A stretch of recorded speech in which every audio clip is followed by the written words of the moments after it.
దేవుడు మనకు అనుగ్రహించిన ఈ అమూల్యమైన నూతన పరిశుద్ధ దినాన్ని బట్టి దేవునికి వందనాలు చెల్లిద్దాం.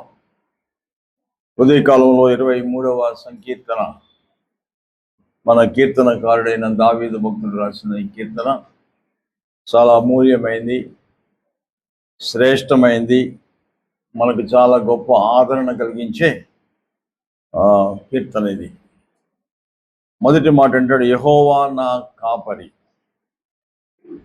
నాకు లేమి కలగదు. దేవుని బిడ్డలారా, దావీదు భక్తుడు తన జీవితంలో దేవుణ్ణే కాపరిగా పెట్టుకున్నాడు. ఇంకో మాట చెప్పాలంటే దేవుడే ఆయనకు సెక్యూరిటీ. ఈనాడు మనిషి తన ప్రాణాన్ని కాపాడుకోవటానికి లక్షల రూపాయలు జీతం ఇచ్చి సెక్యూరిటీని పెట్టుకుంటున్నాడు. ప్రధానమంత్రి గారికి అయితే దాదాపు 1000 మంది పైన సెక్యూరిటీ ఉంటారు. అందులో చాలా రకాలు ఉంటారు. ఆయన పక్కనే సూట్ కేసు పట్టు నడుస్తుంటారు. వాళ్ళు ప్రాణానికి ప్రాణం పెట్టే మనిషి. అలాగా అనేక రకాల సెక్యూరిటీస్ కనపడుతూ ఉంటారు. కానీ వాళ్ళు కూడా మనుషులే. ప్రమాదం వస్తే వాళ్ళు కూడా తప్పించుకోలేరు. అందుకే దావీదు భక్తుడు అంటాడు, రక్షించుటకు గుర్రములు అక్కరకు రావు. మనం అనుకుంటాం మన ప్రాణాన్ని కాపాడే మనుషులు ఉన్నారు, ఆయుధాలు ఉన్నాయి, మనకేం భయం లేదు అనుకుంటాం. కానీ దేవుడు కాపాడకపోతే, యెహోవా పట్టణమును కాపాడని యెడల దాని కావలి కాయవారు మేలుకొని ఉంట వ్యర్థమే. కాబట్టి నాకు ఈ భూమి మీద రథాలు, గుర్రాలు, సైన్యం అక్కర్లేదు, కానీ దేవుడే నాకు కాపరిగా ఉంటే చాలు అని దేవుణ్ణి కాపరిగా పెట్టుకోవటం అనేది చిన్న విషయం అండి. దేవుడు ఎక్కడ, మనం ఎక్కడ? మనకు దేవుడు సెక్యూరిటీ అంటే అసలు ఎంత అద్భుతం అండి. విచిత్రం ఏంటంటే నాకు నవ్వు వస్తూ ఉంటుంది.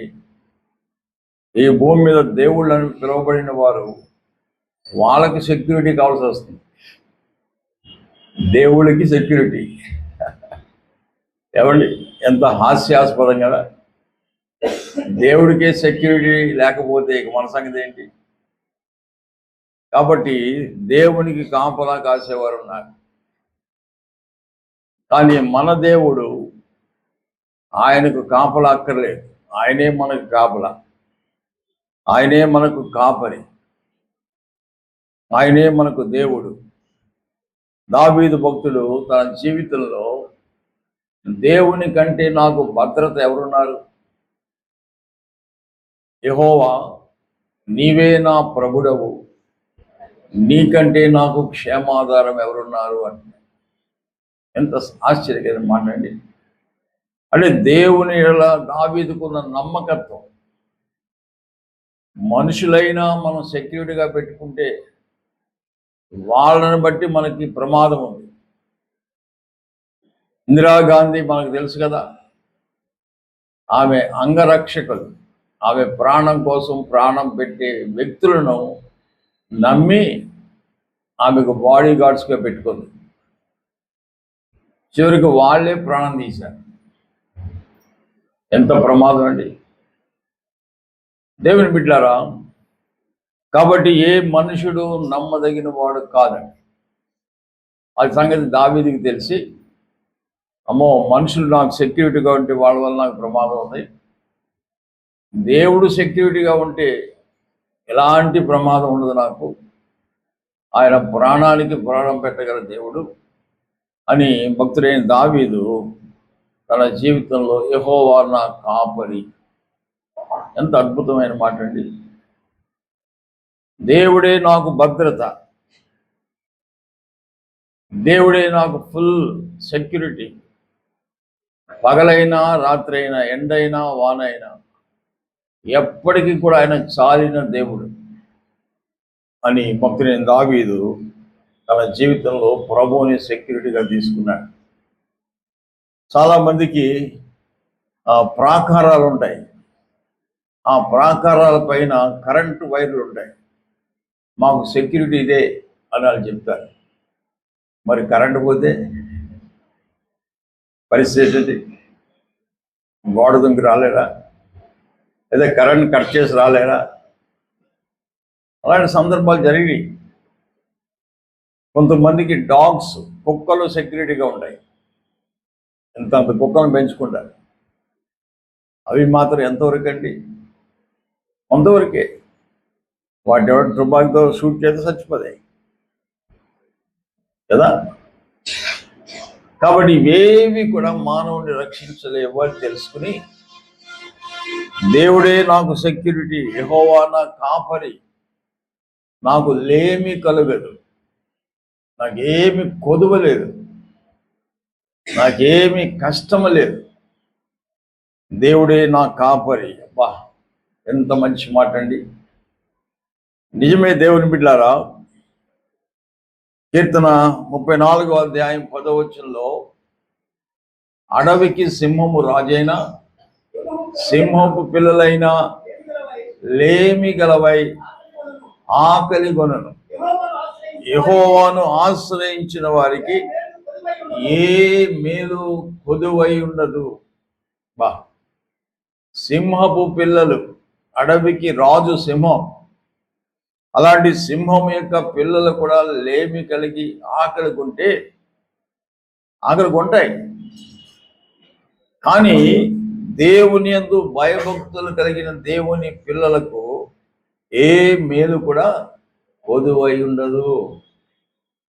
ఎంత గొప్ప మాట మనం చదువుకుంటున్నాం.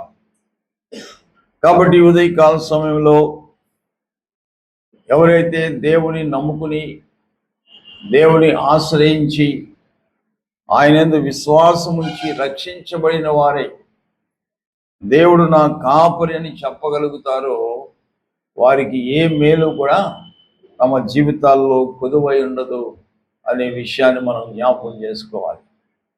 నేను రక్షించబడిన దినం మొదలుకొని ఈ రోజు వరకు కూడా నాకు ఏ మేలు కూడా కొదువు కాకుండా దేవుడు మేలుతో నన్ను తృప్తిపరుస్తూ వచ్చాడు. ఈ మాట నేను బల్ల గుద్ది చెప్పగలను. ఆహార విషయంలో కానీ, ఆరోగ్య విషయంలో కానీ, వస్త్రాల విషయంలో కానీ, వాహనాల విషయంలో కానీ ఎప్పుడు ఆయన ఏమీ కొదువు లేకుండా, దేవుని బిడ్డలారా, నమ్మకమైన దేవుడు, నా పట్ల, మన పట్ల దేవుడు కాపరిగా ఉండటానికి ఆయన యోగ్యుడు, ఆయన అర్హుడు. దేవుని బిడ్డలారా, కనుక యెహోవా నా కాపరి అని చెప్పటంలో ఒక ప్రత్యేకత ఉండాలి. యెహోవా నా కాపరి కాదు, యెహోవా నా సొంత కాపరి. అర్థమైందా? యెహోవా నా సొంత కాపరి, కాబట్టి నాకు ఏ మేలు కూడా కొదువై ఉండదు. నిజంగా దావీదు కాపరి అని ఎందుకు ఉపయోగించాడంటే, ఆయన కాపరి, నేను గొర్రెను. అర్థమైందా?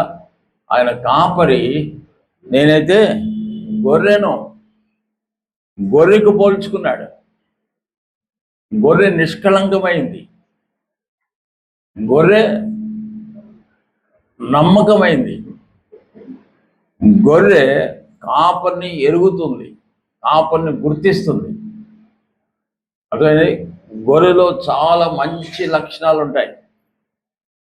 అందుకే దేవునికి గొర్రె అంటే చాలా ఇష్టం. ఇంకా చెప్పాలంటే ఆయన గొర్రెగా మారిపోయాడు. అదేనా? దేవునికి బలి ఇవ్వాలంటే గొర్రె కావాలి. దేవుడు సింహాన్ని, పులిని, ఎలుగుబంటిని, ఏనుగుని బలి కోరలేదు. దేన్ని కోరాడంటే గొర్రెని కోరాడు. ఆ గొర్రెగా దేవుడే మారిపోయాడు. ఇదిగో లోక పాపమును మోసుకొని పోచున్న దేవుని గొర్రె పిల్ల. ఎంత అద్భుతమైన మాట. పూర్వకాలం ఎవరైనా తప్పు చేస్తే, పాపం చేస్తే గొర్రెను మాత్రమే బలిచ్చేవారట, ఇంక దేన్ని బలిచ్చేవారు కాదు. ఎందుకంటే గొర్రె నిష్కళంకమైంది. గొర్రెకి అసూయ తెలియదు, గొర్రెకి ద్వేషం తెలియదు, గొర్రెకు పగ తీర్చుకోవడం తెలియదు. ఏమండి, చివరికి గొర్రె కషాయవాణ్ణి కూడా నమ్ముతుంది. తన ప్రాణం తీయబోయే వ్యక్తిని కూడా నమ్ముతుంది. అంటే ఎంత మంచి జీవి అది. కనుక దావీదు, దేవా నేను గొర్రెను, నీవు నా కాపరి, నీవు నాకుంటే చాలు ప్రభువా. అర్థమైందా? నీవు నాకుంటే చాలు. ఎంత శ్రేష్టమైన మాట. సరే, ఇప్పుడు ఇక్కడ కూర్చున్న మనలో ఎంతమంది యెహోవా నా కాపరి అంటున్నారు? ఎంతమంది యెహోవా నా సొంత కాపరి అంటున్నారు? దేవుడు నీకు కాపరేనా లేక సొంత కాపరా? ఆయన నువ్వు సొంతం చేసుకుంటే నీకు సొంత కాపరి అవుతాడు. అర్థమైందా? ఇప్పుడు గొర్రెల కాపరి ముందు నడుస్తూ ఉంటాడు, ఆ గొర్రెల మధ్యలో మేకలు కూడా ఉంటాయి. మేకలు ఈ మాట చెప్పలేవు. అర్థమైందా? ఈ కాపరి నా సొంత కాపరి అని మేకలు చెప్పలేవు. ఎందుకంటే గొర్రెల కాపరి గొర్రెలను తోలుకుపోతుంటే గొర్రెలన్నీ కాపరిని వెంబడిస్తాయి, కానీ మేకలు అప్పుడప్పుడు బయటికి వెళ్ళి వస్తుంటాయి. అర్థమైందా? మేకలు అప్పుడప్పుడు బయటికి వెళ్ళి వస్తుంటాయి. అలాగే మనలో కూడా చాలామంది దేవుని వాక్యం వినపడుతుంటే అప్పుడప్పుడు బయటికి వెళ్ళి వస్తుంటారు. వాళ్ళకి ఆయన సొంత కాపరి కాలేడు కదా. నిజమైన గొర్రెలు కాపరిని వెంబడిస్తాయి. కాపరి కూడా గొర్రెల ఎడలు ఎంత నమ్మకంగా ఉంటాడంటే, యెహెజ్కేలు గ్రంథం 34వ అధ్యాయం 14వ వచనం. యెహెజ్కేలు గ్రంథము 34వ అధ్యాయము 14వ వచనం.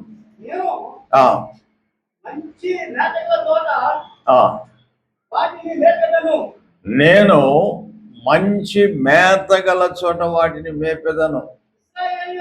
ఏమండి, సొంత కాపరి ఏం చేస్తాడు? మంచి మేతగల చోటకి తీసుకెళ్తాడట. అద్దె కాపర్లు ఉంటారు, జీతగాళ్ళు. జీతగాళ్ళు ఏం చేస్తారు? మేత ఉన్నా లేకపోయినా టైం ఎంత అయింది చూసుకుంటారు. అవి తిన్నాయా, తాగినాయా, విశ్రమించాయా, విశ్రాంతి పొందాయా, ఏమి వాళ్ళకి అక్కర్లేదు. వాళ్ళు ఏం చేస్తారంటే టైంకి తోలుకెళ్తారు, టైంకి తీసుకొచ్చి అప్పచెప్పేస్తారు. కానీ మంచి కాపురు అలాంటి వాడు కాదు. మంచి కాపురు ఏం చేస్తాడట? మంచి మేత గల చోట వాటిని మేపెదను. మంచి మేత, శ్రేష్టమైన మేత ఎక్కడ దొరుకుతుందో అక్కడ తోలుకుపోతాడు. వాడి కడుపు నింపడానికి చూస్తాడు. అవి తృప్తి పొందే వరకు ఆయన ఎండలో ఉంటాడు, లేక చలిలో ఉంటాడు, లేక వర్షంలో ఉంటాడు. మెట్టుకు అవి తృప్తి పొందాలి, వాటి కడుపు నింపేలా చూస్తాడు. అది సొంత కాపరి చేసే పని. ఏమండి, చదవండి అయ్యా. ఎక్కడ మేపుతాడట? ఉన్నత స్థలంలో మేపుతాడు గొర్రెల్ని. వాటికి తొట్టి ఏర్పడును. అక్కడ అవి మంచి దొడ్డిలో పండుకొనును. ఇశ్రాయేలు పర్వతం మీద బలమైన మేతగల స్థలమందు అవి మేయును. దేవుని బిడ్డలారా, నిజమైన కాపరి, సొంత కాపరి గొర్రెల ఎంత శ్రద్ధ కలిగి ఉంటున్నాడు, ఎంత తృప్తి కలిగి ఉన్నాడు. అవి తింటే చాలు నాకు, అవి తృప్తి పొందితే చాలు నాకు. కాపరి యొక్క విశేషత ఎంత గొప్పదండి దేవుని బిడ్డలారా. అంతేకాదు, అదే అధ్యాయంలో 23వ వచనం కూడా చదవండి. వాటిని మేపుటకై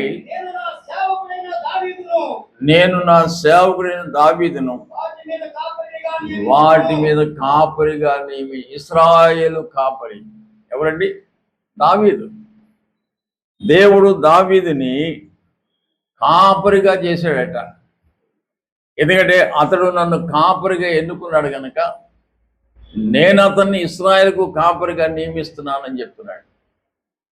దేవుని బిడ్డలారా, దావీదు పరిపాలనలో ఇశ్రాయేలు ఎంతో తృప్తి పొందారు. సరే, సొంత కాపరి అయిపోయాడు. ఈయన మళ్ళీ మనకి ఏమై ఉన్నాడంటే మంచి కాపరిగా ఉన్నాడు. సొంత కాపరి తర్వాత మంచి కాపరి. మంచి కాపరి ఏం చేస్తాడు? గొర్రెలను కొట్టడం,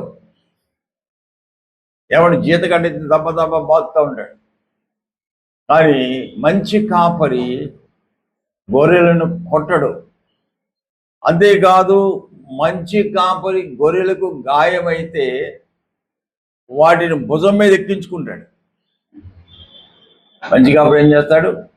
భుజం మీద ఎక్కించుకుంటాడు. ఒకవేళ దారిలో పిల్లల కన్నా ఈనితే 2 పిల్లలు ఎత్తుకుంటాడు. చూసారా? 2 పిల్లలు ఇలా ఎత్తుకుంటాడు. ఒకవేళ 3 పిల్లలు పుట్టిన ఉదాహరణ భుజం మీద ఎక్కించుకుంటాడు. మంచి కాపరి లక్షణాలు. మరి మన దేవుడు మనకు కాపరి ఉన్నప్పుడు ఆయన మనల్ని ఎత్తుకున్నాడట. గర్భమున పుట్టినది మొదలు తల్లి వడిలోనా కూర్చుండి నది మొదలు ఆ గర్భమున పుట్టినది మొదలు తల్లి వడిలోనా కూర్చుండి నది మొదలు నేను చంక పెట్టుకున్న నాదు ప్రజలారా, నేను పెట్టుకున్న నాదు ప్రజలారా, మోదిమి వచ్చు వరకు నిన్ను మోదిమి వచ్చు ఎత్తుకొను వాడను నేనే, ఎత్తుకొను వాడను నేనే, స్వచ్ఛందాసియోను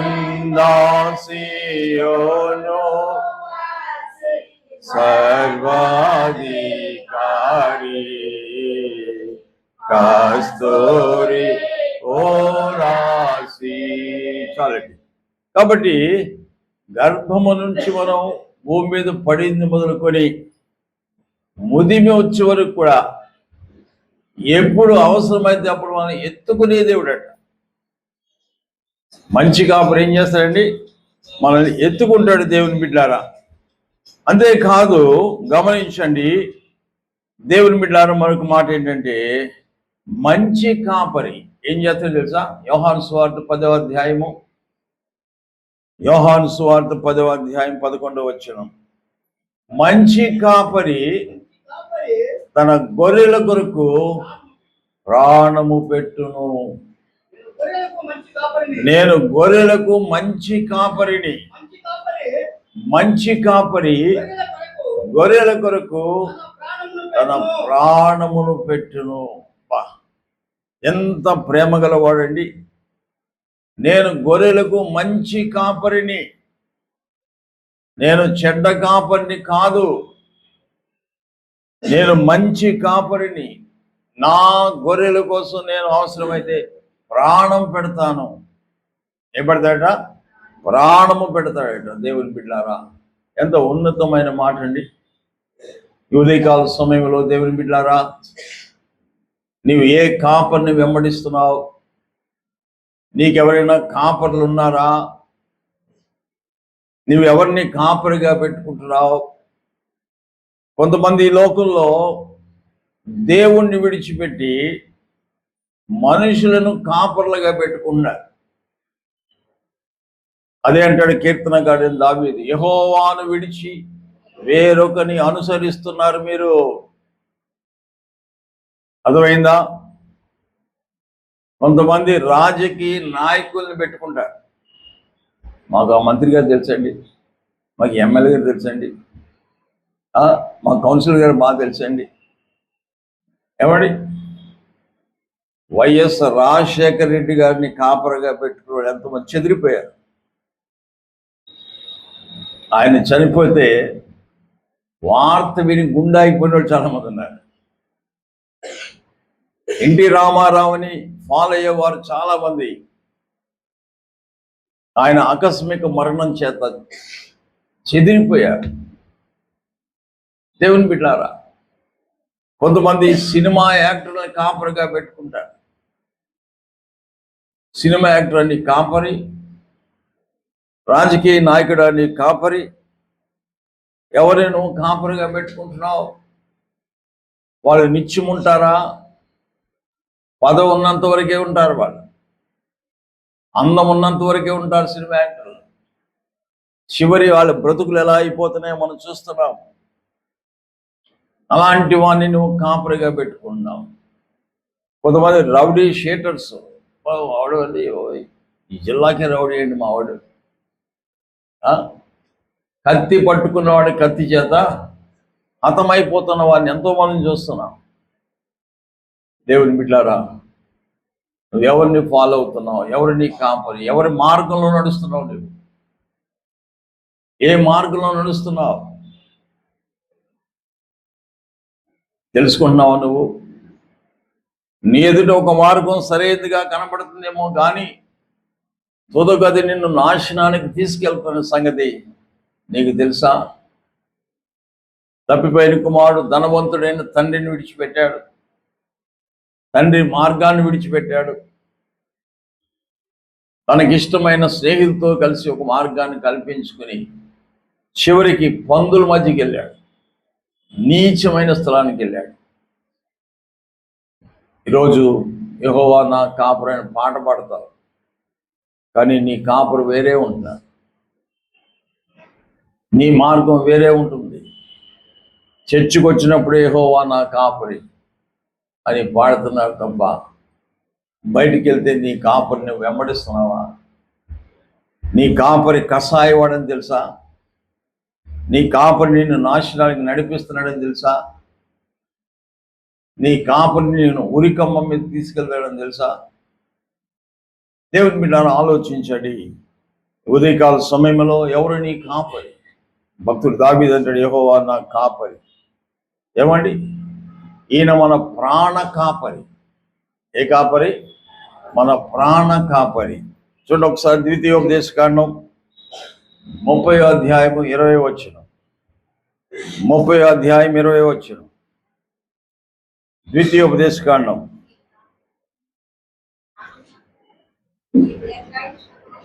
చదివితే గట్టిగా చదవండి, మౌనంగా ఉండండి.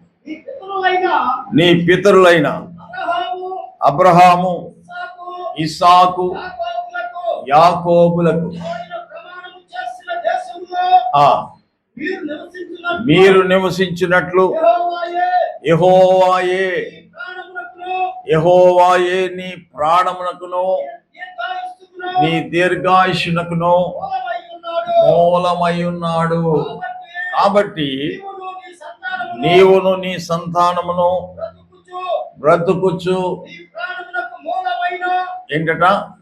నీ ప్రాణానికి మూలమైన నీ దేవుడైన యెహోవాను ప్రేమించి ఆయన వాక్యమును విని ఆయనను హత్తుకొనున్నట్లు జీవమును కోరుకోండి.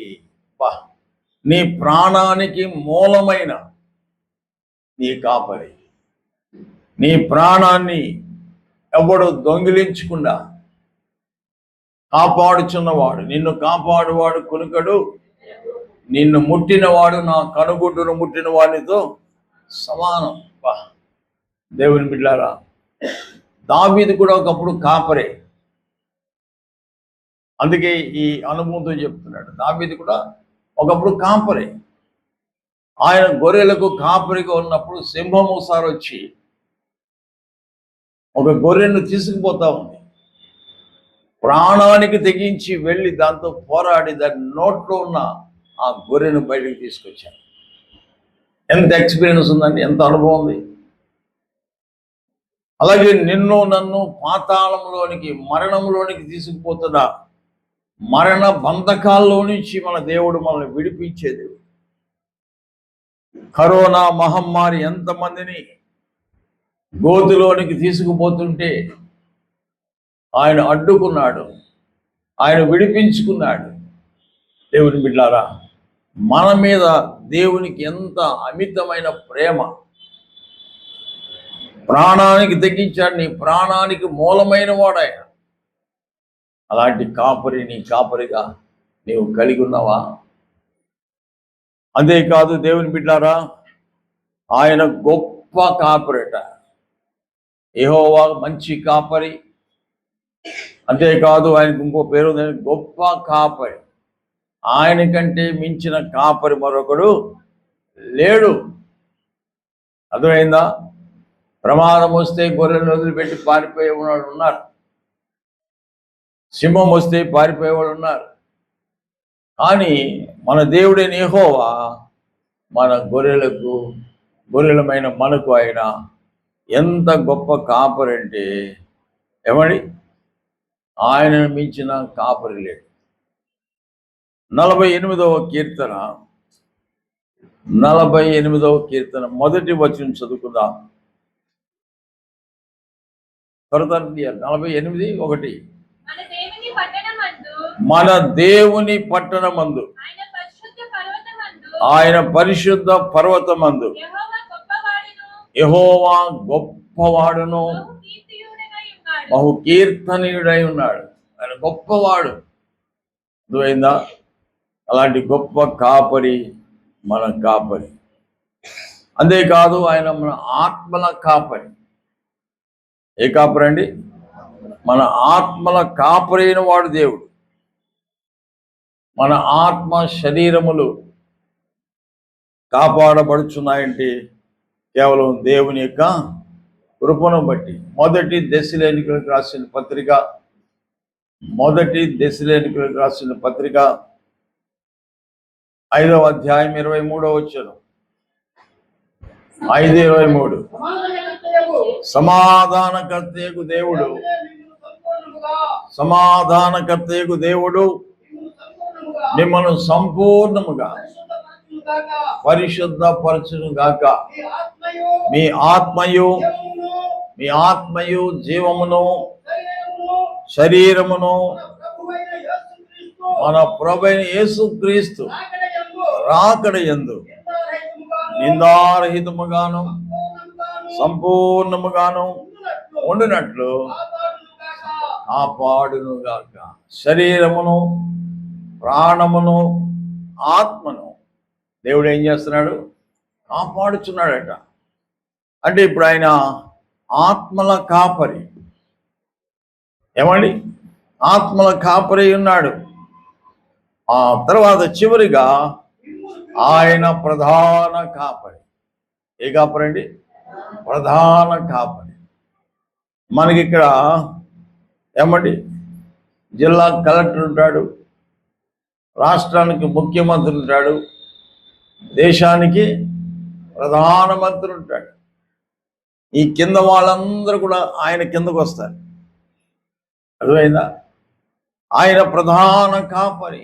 దేశంలో ఏదైనా నిర్ణయం తీసుకోవాలంటే, దేశంలో ఏదైనా ఒక పని చేయాలంటే ప్రధాన కాపరి వల్ల అవుతుంది. అలాగే మనకు దేవుడు ప్రధాన కాపరి. అర్థమైందా? కొంతమందికి దేవుడు ప్రధాన కాపరి ఉన్నాడు. చుట్టాలు, బంధువులు, ఏమండి, మా పెద్ద అబ్బాయిని అడగాలండి పాస్టర్ గారు అంటే, నీకు ప్రధాన కాపరి ఎవరు? మీ పెద్ద అబ్బాయి. మా ఆయన్ని అడగాలండి, మా ఆయన వెళ్ళమంటే అప్పుడు చెప్తానండి. అంటే నీకెవరు ప్రధాన కాపరి? మీ ఆయన. మీ ఆయన నీ కోసం ప్రాణం పెడతాడా? నీకోసం రక్తం కారుస్తాడా? చెప్పండి. మీ పెద్ద అబ్బాయి నీ కోసం ప్రాణం పెడతాడా? కొంతమంది మా అల్లుడు గారిని అడగాలండి. మా అల్లుడు గారిని అడిగితే అప్పుడు చెప్తానండి. అంటే అల్లుడా నీకు ప్రధాన కాపరి? దేవుని బిడ్డారా, ఎంత మోసపోతున్నారండి. నీకు ప్రధాన కాపరి ఎవరు? దేవుడే. ఆయన నిర్ణయమే నీ నిర్ణయంగా ఉండాలి. ఆయన మాటే నీ మాటలాగా ఉండాలి. ఆయన ఆజ్ఞ నీకు ఆజ్ఞగా ఉండాలి. ఎవ్వరి మాటను వినకూడదు. ప్రధానమంత్రి ఆర్డర్ ఇస్తే జిల్లా కలెక్టర్ నో అంటాడా? ప్రధానమంత్రి ఆర్డర్ ఇస్తే ముఖ్యమంత్రి నో అనగలడా? ఆలోచించండి. ఇప్పుడు యుద్ధం జరుగుతుంది మనకి.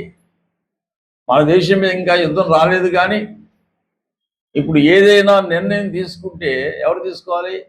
ప్రధానమంత్రి తీసుకోవాలి. ప్రధానమంత్రి తొందరపడి తీసుకోడు మనకులాగా. ఆయన ఆలోచిస్తాడు, మళ్ళీ ఆయన కింద ఆలోచన కర్తలు ఉంటారు, వాళ్ళందరితో సంప్రదిస్తాడు.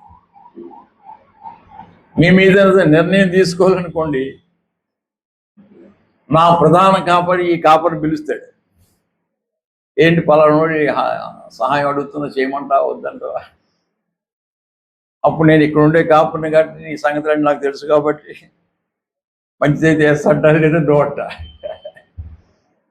అర్థమైందా? నన్ను సంప్రదించకుండా దేవుడు ఏ కార్యం చేయడు. వీళ్ళు అనుకుంటారా మన పాటగా ఉందా, ఆయన అత్తా దేవుని ముందు ఆయన పక్కన పెట్టేద్దాం, డైరెక్ట్గా దేవుని దగ్గరికి వెళ్ళిపోదాం అంటే, దేవుడు నన్ను ఇక్కడ కాపరిగా నియమించింది నీ మాటని చేస్తాడా? నేను ఎందుకు పని చేయనా? అర్థమైందా? ఆయన ఏమంటారు తెలుసా? నువ్వు ఒక్కడు నా దగ్గరికి ఎందుకు వచ్చావు? Get out through Thomas Achari అంటాడు. ఆయనతో రా, ఆయనతో మాట్లాడే దగ్గర రా. ఆయనతో మాట్లాడే నువ్వు రావట్లేదు. ఆయన వస్తాడు నా దగ్గరికి. మార్నింగ్ 4 o'clock లేస్తాడు ఆయన. అప్పుడు చెప్తాడు నాకు నీ సంగతి అంతా. అది దేవుని మాట. మనమైతే ఎవరైనా వచ్చారో వాళ్ళు చెప్పింది తినేస్తాం, తొందరపడిపోయి నిర్ణయం తీసేసుకుంటాం, పెద్ద ప్రమాదం జరిగిపోద్ది. అర్థమైందా? కాబట్టి దేవుడు మనకు ప్రధాన కాపరిగా ఉండాలి. ఎంత శ్రేష్టమైన మాట అండి. హెబ్రీయులకు రాసిన పత్రిక 4వ అధ్యాయము 14వ వచనం చదువుకున్నాం. హెబ్రీయులకు రాసిన పత్రిక 4వ అధ్యాయం 14వ వచనం. ఆకాశ మండలం మీదుగా వెళ్ళిన దేవుని కుమారుడైన యేసు అను గొప్ప ప్రధాన యాజకుడు మనకున్నాడు. గొప్ప ప్రధాన యాజకుడు మనకు ఉన్నాడు. ఇంకా ఉందాం, అయిపోయిందా? కనుక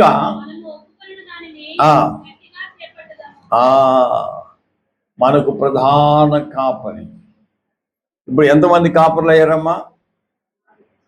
యెహోవా నా సొంత కాపరి. రెండవది యెహోవా మంచి కాపరి. మూడవది గొప్ప కాపరి. నీ దేవుడు నీకు గొప్ప కాపరిగా నువ్వు అతిశయిస్తున్నావా? నా దేవుడు నాకు గొప్ప కాపరి చెప్పగలుగుతున్నావా? తర్వాత అంటాడు, ఆయన ఆత్మల కాపరి, ప్రాణమును శరీరమును ఆత్మను కాపాడేవాడు. మిమ్మల్ని కాపాడేవాడు కునికడు నిద్రపోడు. ఎంత శ్రేష్టమైన మాట అండి. దేవుడు మనల్ని కాపాడుచున్నాడంటే ఏమండి, పగలైతే మనం కొంతవరకు మనం కాపాడుకోవచ్చేమో, రాత్రి ఎవరు కాపాడుతున్నాడు? నిన్ను మంచం మీద నువ్వు కొరకబెట్టి సొంగ కార్చుకుంటావో నిద్రపోతావు. నిన్ను కాపాడుతున్న దేవుడు మాత్రం కొనుకడండి. నా బిడ్డ ఎప్పుడు లేస్తాడా డ్యూటీ అనుకుంటాడు. నువ్వు 11 అయినా లేవు, 12 అయినా లేవు. లేవటానికి ఒక టైం లేదు, ఒక సమయం లేదు. ఏమండి, దేవుడు ఉదయ సాయంకాలం రాత్రి వేళ ఎందుకు పెట్టాడు? దానికి సమయం ఎందుకు పెట్టాడు? ఎలా పెట్టాడు ఆయన? నీకు జ్ఞానం ఉందా? పక్షులు పెందల కడ లేచి అవి కోతలు కోస్తున్నాయి. ఈ మధ్య కొత్త కోత వినపడుతుంది. ఏంటో చెప్తారా? ఏమా చెప్పరు, మామిడి పళ్ళు తింటారు అంతే. కోవెల ఏం కోస్తుంది? కోవెల. ఎప్పుడు కోస్తుంది అది? ఈ మామిడి పళ్ళ సీజన్లో కోస్తుంది. తెలుసా మీకు అది? అబ్బే మీరు నిద్రలో ఏమేమి పడుతుంది అది? మీరు నిద్రలో ఉంటే గాఢ నిద్రలో అది కూసి కూసి కూసి నోరు నొప్పి వెళ్ళిపోతుంది. నేను ఉదయాన్నే వింటాను కోవెల గానం చక్కగా కోస్తాయి, కూ కూ మామిడి పళ్ళు వచ్చేసింది మార్కెట్లోకి, లే తొందరగా వెళ్ళి తెచ్చుకో. అబ్బా ఎంత గొప్పదండి. మీరు మాత్రం కోవిలి కూసిన వాళ్ళు ఎవరు, కోడి కూసిన వాళ్ళు ఎవరు, మీ ఆయన కూసి టీ పెట్టమ్మన్నాళ్ళు ఎవరు? అలా ఉంది మన పరిస్థితి.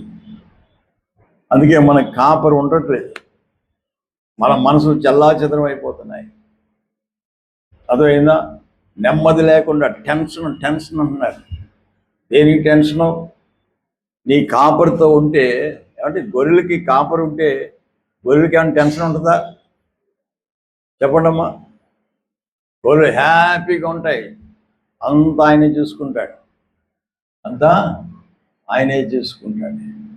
ఎంతో శ్రేష్టమైన మాట అండి. ఈ మధ్య ఒక పిల్ల సెల్ ఫోన్ చూసుకుంటా కూర్చుంది.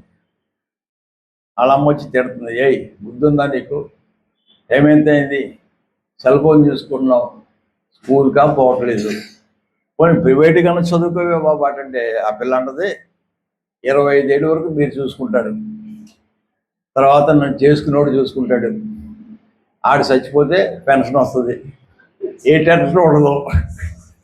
చూసారా మనుషులు ఎలా ఉన్నారు? ఇంకే టెన్షన్ ఉండదంట, ఇంకెందుకు చదువుకోవాలి నేను అంటుంది.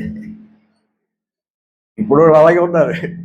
లేవమ్మా వంట చేయమ్మా అంటే చేసేవాడు ఉన్నారులే, నేను తింటాను లేస్తానులే అన్నట్టుగా ఉంటున్నారు. ఒక ఉదయం లేవడం లేదు, ప్రార్థన లేదు, వాక్య పఠనం లేదు, ఏమండి దేవుని భయం అంతకంటే లేదు. ఆట మాత్రం మంచం మీద పడుకుని యెహోవా నా కాపరి, నాకు లేమి కలగదు, వాడుకుంటూ అయిపోయిందా? కాబట్టి ఉదయకాలము దేవుని బిడ్డలారా, ఇంకా కిందకి పోతే చాలా సమయం పడుతుంది కాబట్టి నేను ముగిస్తున్నాను. మన ఆరాధనలోకి వెళ్దాం. ఈ పాట పాడుకుంటూ మన ఆరాధనలో మోకరించి, ప్రతి ఒక్కరు కూడా మోకరించి కొద్ది నిమిషాలు దేవుని సన్నిధిలో మనం